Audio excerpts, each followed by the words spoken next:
This is Polyamory Weekly, tales from the front of responsible non-monogamy from a pansexual, kink-friendly point of view. A warning for our under 18 listeners. This is an adult-oriented podcast about really lascivious things, like communication and honesty in relationships. If you're under 18 and looking for upfront advice and answers to questions about sex, please visit scarletteen.com.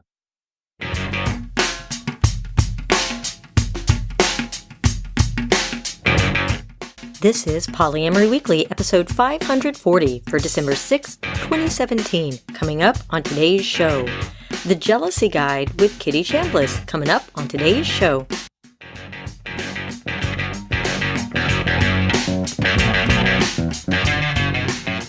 Hello, everyone. I'm your host, Minx, and I am super excited about this fun interview we had with Kitty, which we will hear later in the episode. But before we get to that interview, we have some news. You may recall, if you've been listening for a while, that Polyweekly was briefly on Spotify, and then inexplicably, we weren't on Spotify. They've been playing around with whether they're going to do podcasts, which podcast they're going to put forward, yada, yada, yada. Well, I'm happy to say that Polyweekly is now officially on Spotify Mobile. There's a link in the show notes, so if you want to scroll in whatever app you're currently listening in and click the links, you can find us on Spotify. Now, ironically, Spotify doesn't support links in the show notes, so if you do listen on Spotify, you're going to have to go to polyweekly.com if you actually want to click on any of the links. But hey, you can listen on Spotify, which is pretty damn cool.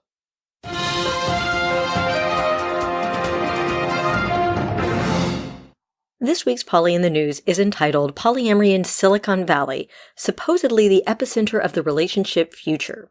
And it's from a daily newspaper in Britain called the Sunday Times, and it's entitled Polyamory in Silicon Valley. Now, I have to admit, this particular article turned me off because the journalist writes about basically running away from Pepper, whom we featured on last week's episode, at a sex party. And Pepper is one of, what you heard on last week's episode. He's super laid back and calm, and he's been a poly activist and educator for many years, and he's the last person you should run away from. So the article didn't start off too well, but it actually did. She did go to some really good sources, including Esther Perel, whom we love, and she did conclude the article by saying, poly means different things to different people, finding freedom, building communities, co-parenting, and hopefully some kinky sex too. As Tolstoy never wrote, monogamous relationships are all alike. Every non-monogamous relationship is non-monogamous in its own way. Okay, props to the journalist for repurposing Tolstoy in a very clever and surprisingly accurate way. All right, good for you. I'll give that to her. And the Poly in the News article that I'll link to in the show notes also covers another article in the British tabloid The Sun called What is Unicorn Hunting? The New Couples Trend That Doesn't Always End Well. And I'll give you 3 guesses what the photo is. Could it be a white duvet cover with a bunch of feet sticking out of it? Yes, they defaulted to the hackneyed white duvet cover with 6 bare feet sticking out of it, because that's apparently the only thing that we can use to represent polyamory ever. All that being said, I am pleased to dive into a super fun interview I had with Kitty Chambliss talking about, well, just herself and her life, but also this new jealousy guide she just came out with.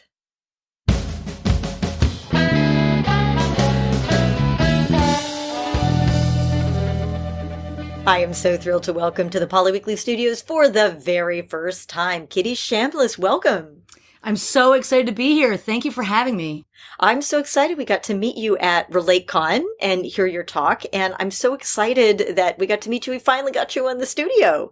Yes, it's been a long time coming, but I'm just excited to be here, and you're catching me with all this poly energy, having come back from Beyond the Love in Columbus, Ohio. So, such a great con. Oh, yeah, that's a great con. Yeah. In Yeah, Ohio, absolutely. who knew, right? I know. I had no idea until I first went there, and I was like, "This is amazing." It really is a very Yeah. good conference. I've loved going there. We should go there again. That's a Yes, yes, and Yes. RelateCon was amazing, and I really loved meeting you. And your workshops were just outstanding. It was that was just the most fun we've had at a conference in a long time. Oh, I know I say good. that every time, but I'm like, that was just a really good one for us. Yeah, good. Yeah, it was great. So let's talk about you for people who may not yet be familiar with your work. Who is Kitty Chambliss? Sure. Well, Kitty Chambliss is a pseudonym that I use, and I like to just be upfront about that. And the reason that I do use a pseudonym, and you know, a lot of people do some of the work that we do, is partly because my husband and I and my partners, we are out, I would say, 90%, but my husband has certain family members he's chosen not to tell, plus because of his work. So those are some of the reasons that I do use a pseudonym, and also because of our sex positive work, I do get some kind of unwanted advances sometimes because people misunderstand what polyamory really is. So I just like to be upfront about that. But yeah, so Kitty Chambliss, it's a pseudonym that I came up with about 4 years ago. I first started with a blog, which turned into eventually a podcast as well, Loving Without Boundaries. And now I also do relationship coaching. And just super quick background for how I got here was I was raised Catholic, and I always joke around that I'm a recovering Catholic. And I started out my journey believing that there was only one way to do relationships, and I was on the relationship escalator. But what that looked like for me was I became a cheating serial monogamist, and for like literally 15 years or something along those lines. And it eventually just made me very upset with myself that I wasn't living in integrity, and I was hurting people with all of this cheating. And I eventually met the man who was later going to be my husband. And we just thought, we had not heard of the word polyamory at that point, but we just thought, he was also a former cheater. And we just had a conversation, and we were like, hey, you know, I love you. I'm falling in love with you, and I want to be with you. I have this history, and I don't really understand why we can't decide how our relationship works. And so we just kind of thought, well, why don't we just figure this out as we go along, and let's just be really honest with each other. And, you know, if we do find someone attractive, let's, outside of our relationship, let's just talk about it and see what happens. And eventually a friend introduced me to the book, The Ethical Slut. Woohoo! I know. We love Janet and Dossie. Oh, what would my we do goodness. without them? Yes. And it literally changed my life. I read just the introduction changed my life. I literally had to put the book down, and I stood there and was just like, oh my God, where has this book been? And why has no one ever told me that this whole other world existed? And so that kind of sent me, for the rest of my life on this journey of learning and then sharing what I learned. So that's really how I got to where I am now. And so part of what Loving Without Boundaries is for me is I'm just really passionate about creating awareness and tolerance for alternative lifestyles and sexualities to help pave the way for future generations to choose as they please, free of discrimination, exclusion, and stigma. And I just wish somebody had told me about this when I was younger. So I want to tell as many people as possible and help people on this journey feel less alone, because we don't have a lot of role models, but thankfully we have incredible role models like you and other people that are out there in the world. And I'm happy to add my voice to that wonderful community. You know, I think that almost every educator and activist that I speak to basically writes a book because it's what they wish that they had had when they were first poly, right? Yeah, absolutely. Absolutely. And also I think for me, writing the book was also what I was kind of studying for myself and figuring out for myself. And then I thought, you know, if this helped me, why, I'm sure it must be able to help somebody else. You know, I think it's something that a lot of people don't realize is that we don't write books and teach classes because we think we're the shit, because most of the time, 90% of us feel like we have imposter syndrome and that people are going to find out that we're not the shit, that we are shit. But it really is true that we write and we teach about things that we ourselves struggle with. I'm terrible at dating, so I teach classes on dating because I'm awful at it, right?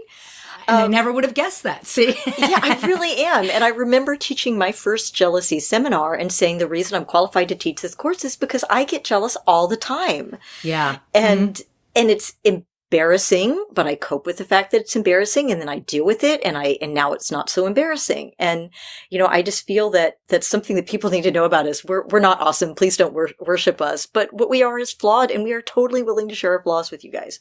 Absolutely, because I think that's, again, we need more role models and support and help because we don't learn this in our youth. It's just not the way our culture works. So I want to help as many people as possible to figure this stuff out because it is complex and we could all use the most help that we can find. So let's talk more about your jealousy survival guide, because that's what everybody thinks is going to be their big stumbling block. Although, frankly, for most people, jealousy is not the big stumbling block. It's all kinds of other things. Mm-hmm. But I think everybody at some point does have to deal with some type of jealousy. Most people, I should say.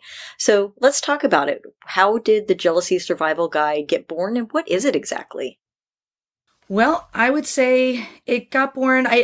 Jealousy is certainly something that I have struggled with like you have. And I would say it isn't the number one thing that I struggled with. And so I touch a lot on the book about communication because I think that's definitely something that we all could use help with, whether we're monogamous, poly, any way that we're living our lives. And for me, the book actually, the idea of it, partly, I knew I wanted to eventually write a book in general, but I didn't really know about what, but I knew I wanted to support this community that I was building, this Loving Without Boundaries community. And to be honest, it was the original idea came from when I went to Beyond the Love 2 years ago. And there was a gentleman there named Kelly Cookson. And there was also lots of amazing presenters. Michael Rios was one of the presenters there that year. And I was just like the way I described when I first read The Ethical Slut introduction, I was so blown away the first time I went to that conference and by the teachers, I just thought, wow, it's amazing that these teachers are sharing this, but only 250 people get to hear it. And I thought, some of what I'm learning here, I would love to share. So one of the teachers, Kelly Cookson, did a couple classes and one of them was on jealousy. And I went up to him and I said, some of these things that you're teaching are just amazing. First of all, would you like to come on my podcast? But second of all, could I share some of these things? And what do you think about that? And he was fine with it. And so that was kind of when I thought, all right, well, I have the beginning ideas of a book. And that was over 2 years ago. And it just kind of built out from there. So I added in a lot more things that I learned in the book. And some of it is what I learned actually from some other teaching that was actually around emotional blackmail. Because I think sometimes when the emotion of jealousy turns destructive, it can sometimes go to that kind of emotional blackmail place.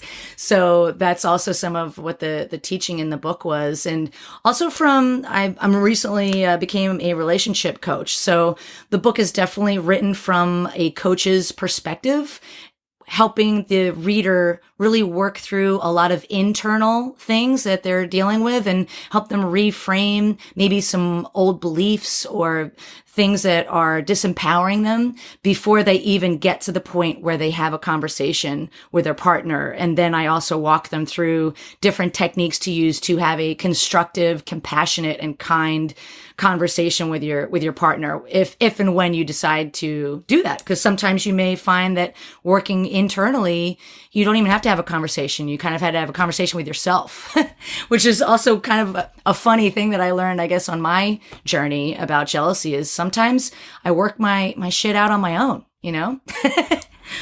Well, it's very empowering. And you've mentioned your coaching a couple times now. You are actually a certified relationship coach. How long have you been doing that?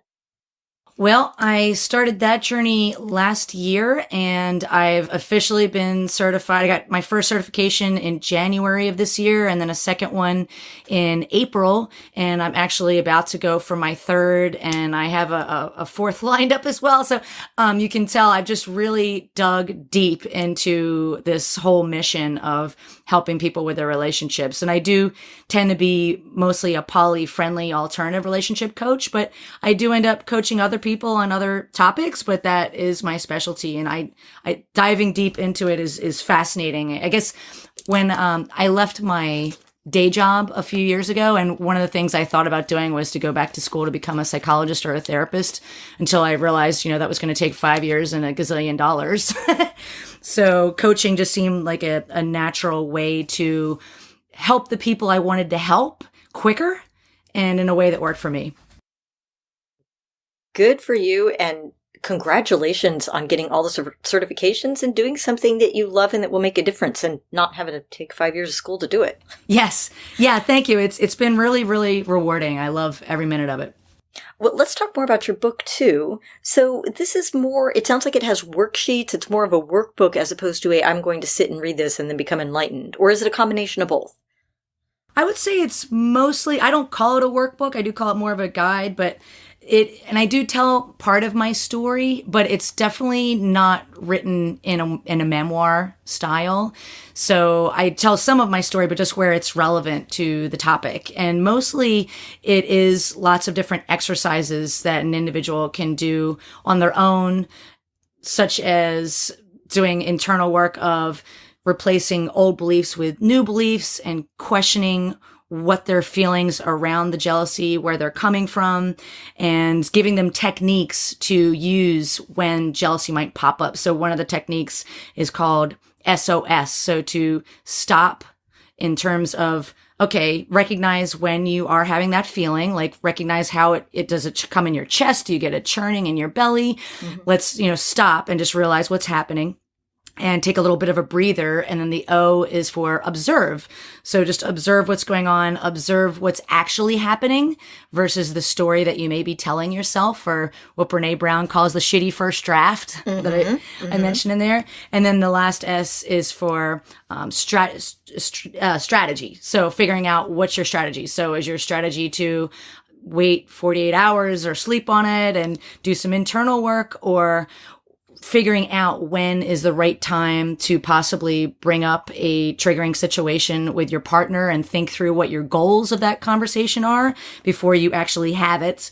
And so it's really some different techniques such as that. And it also goes over things such as compassion meditation, which helps me in a lot of different areas of my life. But learning to be compassionate and kind towards ourselves with the compassion meditation, but also really, if say your metamor is part of the triggering situation, to remember that, hey, we're all humans and we all want to be loved and we all want to belong, and to really get some of that compassion for your metamor as you're kind of working through some of those issues on your own.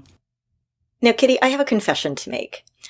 I actually really don't like talking about and teaching about jealousy all that much. Okay. I don't know. Yeah, I know. It's weird. I mean, because we used to teach all these jealousy seminars, and it's included in a lot of our classes because it's, just a perennial concern. Mm-hmm. But, the truth is there's so many different things that people struggle with in their relationships, and jealousy is like one of 100, but it gets all the attention. But I'm going to guess that some of the techniques that you have in this book work for things other than jealousy, right? It's like we're secretly it's like we're sneaking the vegetables in to the pumpkin pie. Absolutely. Like we're kind of sneaking the good stuff in. Yeah, actually, that's been really wonderful and rewarding for me, is seeing the different reviews that I've gotten. And a lot of the reviews are from people that are monogamous or, and identify as a monogamous person. And many people have said that this book is great for just any challenging emotion. So whether it's anger or grief or, just those emotions that really just don't feel very good. And it can also help with other situations that aren't about a non-monogamous relationship. It can be, if you are experiencing jealousy with a coworker, maybe you got promoted and they didn't, and they're feeling jealous towards you, So it can really be used for many different types of situations. And I was so glad that people recognized that in the book. I did happen to write it towards open relationships, but really it can be used for anything. And one thing I wanted to say to make sure that I don't forget to say it is, especially in the coaching work that I do, some people act like jealousy is a 4-letter word and you're not doing poly right if you feel jealousy. And I also wrote the book. I know. I also partly wrote the book to debunk that. Because I guess I'm doing poly wrong then, because whatever. I get jealous. Right. And one of the reviews that came in that I thought was really interesting is from an educator in poly communities on the West Coast. And he said that he was noticing a trend that it seemed that some people in the poly community were kind of denying that they felt any jealousy or were kind of repressing it and stuffing it down. And that he kind of thought that seemed unhealthy. And that was one of the reasons he thought this book was really great, that it was out there. And so I just want to stress that, jealousy is just a feeling. It's just a feeling like anger or anything else. And to recognize that it's normal, it's natural, it's healthy, and you can work through it. And one of the phrases in the book that I repeat often is that you can stand the feeling, and to try and retrain your brain to realize that, and then just learn how to work through it. Yeah, I think that's really good advice. And I really do wish that people wouldn't put quite so much weight onto jealousy as a negative emotion. And I'm like, guys, we all feel negative emotions, right? We feel sad and angry and depressed and all kinds of things, and offended. I mean, we feel all kinds of negative emotions all the time. But jealousy kind of gets the bad rap. And I'm like, you know what? It doesn't make you a bad person to be jealous. It makes you human. Just deal with it like you do with any other emotion, right? Absolutely. And I think that people act like they cannot stand it and everything has to stop, stop whatever it is that's triggering me. And there's the knee-jerk reaction is to blame things outside of yourself. And so that's why the whole large portion of the book is, we can look at what's happening, let's observe it, but then let's look inside and see a little bit deeper what's going on. And one of the chapters also focuses on your core values and trying to really work through what are your core values, and are you acting in alignment with those values or out of alignment, and where would you like to be? And let's focus on that. And I think that's really powerful too. It really is. Many, many years ago, before I ever knew the word polyamory, and, before I had full-time positions in marketing, I actually would teach classes on communication. And, even back then, when we were talking about how to build your speaking confidence, how to become a more confident person, we didn't tell people to repeat mantras. We didn't say, tell yourself you're good enough, you're smart enough, and gosh darn it, people like you. What we said was the way to do that is to set goals and achieve them, and have some self-reflection. Like say, here's what I want to do, and then do your best to achieve them. And that's how you build confidence. But it's also, as you say, having the self-awareness, like knowing what it is that's really the source of the obstacle or the challenge. And, 9 times out of 10, it's something inside of us. Now, instances of abuse, that's not the case. But most of the time, it's something that we can change, or we can change our attitude towards. Absolutely. I think that's all really wonderful advice. And one thing that I think is important too is by, say, denying jealousy or not talking about it or suppressing it, it's really a disservice, and it will come out sideways. And I definitely know that firsthand, and you may have experiences like that in your past as well. And so one of the things that we talk about in there is by putting it down on paper, whether you're working through some of the exercises in a notebook, or also if you're naming your emotions, putting a name to them and then talking about them, it takes some of the negative charge out of it. And it can also kind of calm us down a little bit to kind of take it outside of ourselves and then start to look at it and kind of analyze it a little bit. And I think that that's also really helpful, is to realize that it doesn't have to be this big, green, scary monster. We can take a deep breath and work through it together. Yeah, definitely. Putting it into the light, putting it on paper, saying it out loud. I feel like that deflates like half the balloon right there. I mean, there's still work to do, right? You still have to work on yourself and kind of figure out why you feel that way, and drill down and figure out a way to reprogram yourself and to give yourself little positive rewards when you do your reprogramming, which is always fun. Yeah. But I think that I absolutely agree. Just getting that sucker out in the light and saying, I am insecure about your dating this person because I think she is smarter than me and she talks the way I always wish I could talk, but I can't.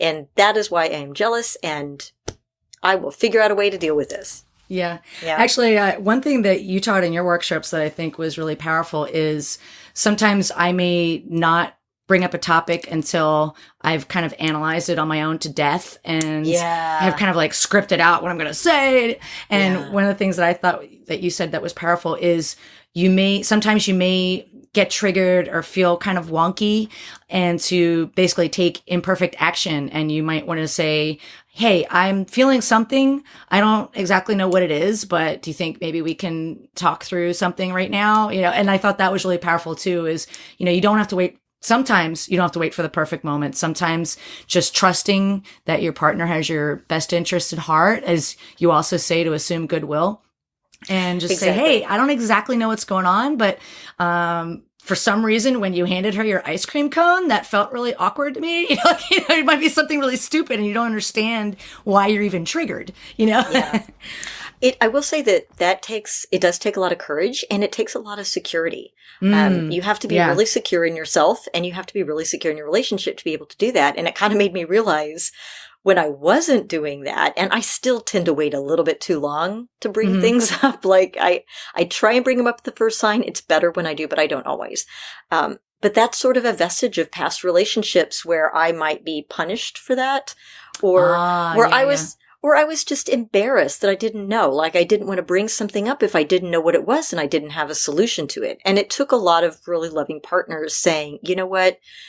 We don't have to have the solution right here. It's enough for you just to tell me that you're feeling bad, or that you're feeling insecure, or that, it's enough just to say that you're having that emotion, and we don't have to solve it right. Like, it doesn't have to be, now we stop everything for giant polydrama, right? Yeah. It's just, it could be enough that I just say I'm feeling this way, and they give me a hug, and then we keep on going. And, eventually I figure out, oh, you know what? I hadn't eaten anything. That's why. Or, yes. Yeah. Or it could be that, with that, I was thinking about my mom, and that actually was making me think about this thing that happened when I was 5. And so that kicked off a little memory, but it really didn't have anything to do with it. Or, or it could be a big thing. I don't want to dismiss the fact that it could actually be the tip of an iceberg that is like a really big thing. But just having that, to be able to be vulnerable, I just want to give props and say we make it sound easy while we're sitting here talking on a podcast. It is hard. Yeah. Especially if you have hit the iceberg in the past. No, I absolutely agree. And I'm glad that you mentioned that it does take a lot of courage and feeling secure in the relationship. And like you and I, I'm sure we've had lots of different relationships, and I have had relationships that, looking back, I do see that there was some sort of abuse, like, to the point that I bought books on gaslighting and things like that. Oh, that is not a good sign. Exactly. And I do just kind of love to study this stuff, but, there was a reason I bought that book at that time. And so, yeah, I get it. Like, what's beautiful, I think, also about having multiple relationships, and maybe even being a little bit older, that you have all this history to look at, is to be able to recognize when you are in a really secure, loving, healthy relationship, and you can look back and go, oh, like the Steve Jobs quote I always love is, you can't connect the dots moving forward. You can only connect them looking back. And sometimes, I can look back and be like, yeah, that relationship there, that was not healthy. And I learned bad habits in that relationship. And like you, that made me shy about bringing up something, because like you, maybe I thought I would either get teased or belittled or something. And so, yeah, so it is really powerful to recognize when you are in a really healthy, secure relationship, and then to keep working to keep it that way. Right. Or, let's be honest, maybe you're not in a healthy relationship. Well, that's true. Yeah. Yeah, there was one that, he was so gorgeous. Oh my God. He was so fucking pretty. And he drove a motorcycle and did martial arts. Oh my God. And did I mention played jazz guitar? Wow. So fucking hot. But I was terrified. I could not bring anything up. Well, first of all, he was a terrible communicator, but gorgeous. And, but I couldn't bring anything up because I was just afraid that if I brought anything up, I felt like we were just hanging on by a thread. I felt like any second he was going to leave me. And so I just would not bring anything up because everything felt so tenuous. Yeah. And also because he was, kind of bad at communication. So I never knew how things were going to go. We hadn't done that. And, that should have been a sign to me that it was not the right relationship for me. We're good friends now, but definitely not good partners by any means. Yeah. But that's a sign. If you're afraid to bring something up, hell, maybe it's not you. Maybe it's just a bad relationship. Maybe it's an unhealthy relationship. I agree. And I'm glad that you brought that up too. And we even started the podcast. I mean, we are not all knowing. And of course we make mistakes, even though we teach this stuff and write books and whatnot. And for me, in one of the relationships that I was referring to that was a little abusive, I would try and use like the things that I'm teaching in the book. I would do my internal work, and then I would bring up an issue. I feel like maybe you're spending a little extra time with so-and-so and I'm feeling a little left out. And I would have those kind of conversations. And what ended up happening there was he wasn't willing to go through the work with me of having difficult conversations. And he ended up cheating on me in an open relationship.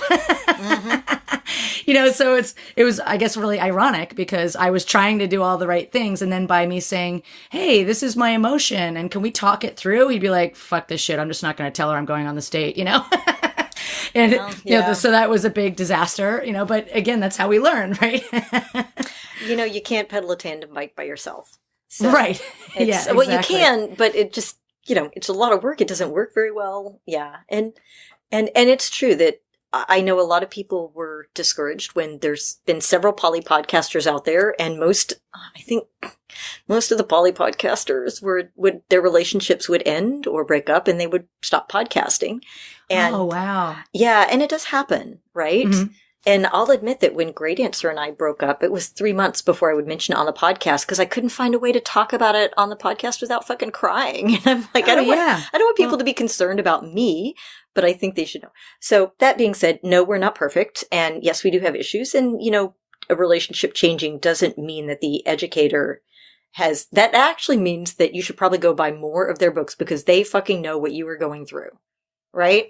Absolutely. Yeah. I mean, especially because if you are like us and you like to, really dive deep down the rabbit hole and then heck, you did all this work, you might as well share it, But yeah, I mean, I just wanted to highlight for you that obviously you were like healing, and breakups can be so traumatic sometimes. And, we do need to heal. And that's also what's kind of fascinating about poly relationships, like people in my life that are monogamous and have a challenging time understanding them. Be like, wait, so you broke up with your boyfriend, but you've got a husband. So why are you crying? And I'm sorry, you have 2 kids. One of them died. Why are you crying? You still have another one. Exactly. Because you love that kid. Yeah. That's so mean. Yeah. And it's just traumatic, it's somebody that was, it's a real loss. And that's one of the things that I talk about in the book is, part of the reason that jealousy comes up is it's a fear of loss. And yeah, loss sucks, right? And we have to heal from it and, and support each other. And that's also what's just so important to talk about, is to learn how to be compassionate and kind and help each other heal while we're helping ourselves heal through this crazy thing we call life, right? Oh, Kitty, I feel like we could talk all fucking night, but our time is almost up. So is there anything that I haven't asked you that you wish I had? Let me think. I feel a little stumped by that, but I would just say that, let's just leave it at that. I feel like we covered a lot of really solid ground. So thank you so much. I really love talking to you. I love talking to you at RelateCon, and this has been incredible. This has been equally fun for me. So where can people find you and where can they find your book? So first place people can find me is at my website, lovingwithoutboundaries.com. And that's where you can find a lot of my work, such as the blog, the podcast of the same name, Loving Without Boundaries, which is on iTunes, as well as my relationship coaching. And I'm also on Twitter at Polytalk by Kitty, which is the only name that's different there. And then my book is on Amazon. You can get it, the Kindle version, and there's also a print version. And I plan to have an Audible version soon as well.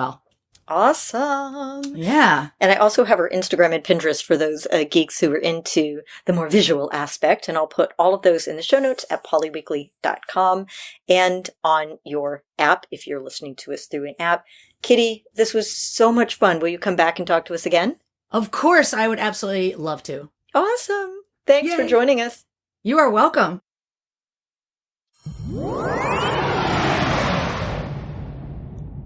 And thanks again to Kitty for taking the time to chat with us. It was a lot of fun. I hope that was as helpful for you as it was for me.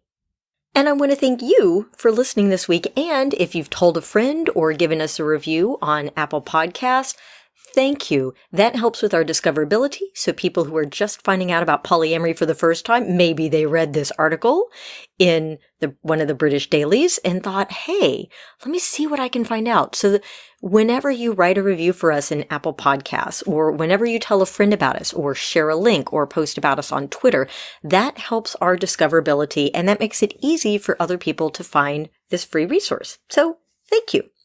And if you ever have questions, comments, or feedback, polyweekly@gmail.com.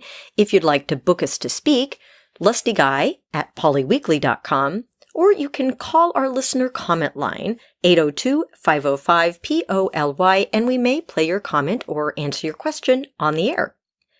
Thanks to everyone for listening, and remember, it's not all about the sex.